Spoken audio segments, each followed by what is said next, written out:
Good morning. मी आंघोळ करून छानपैकी रेडी झाले होते. आज मी तुरीच्या शेंगाचं उसळ बनवत आहे.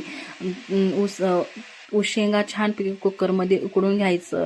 नंतर एका कढईमध्ये ऑइल घ्यायचं, त्याच्यामध्ये जिरे मोहरी ॲड करायचं, त्याला चांगल्या प्रकारे कडकडू द्यायचं.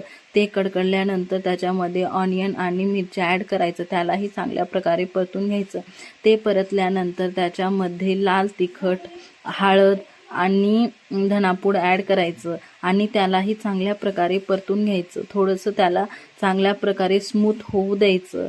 नंतर त्याच्यामध्ये उकडलेल्या तुरीच्या शेंगा ॲड करायचं, त्यालाही चांगल्या प्रकारे परतून घ्यायचं.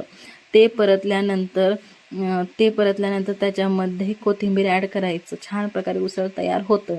नंतर मी आराध्यासाठी दाल खिचडी बनवत आहे. एका कुकरमध्ये ऑइल घ्यायचं, त्याच्यामध्ये लसूण आणि मिरच्या ॲड करायचं, त्याला चांगल्या प्रकारे लाल होईपर्यंत ठेवायचं. नंतर तांदूळ आणि डाळ ॲड करायचं आणि पाणी ॲड करायचं आणि त्याच्यावरती मीठ टाकायचं आणि त्याला चांगल्या प्रकारे परतून घ्यायचं. नंतर 2-3 शिट्ट्या होईपर्यंत त्याला ठेवायचं आणि छान प्रकारे दाल खिचडी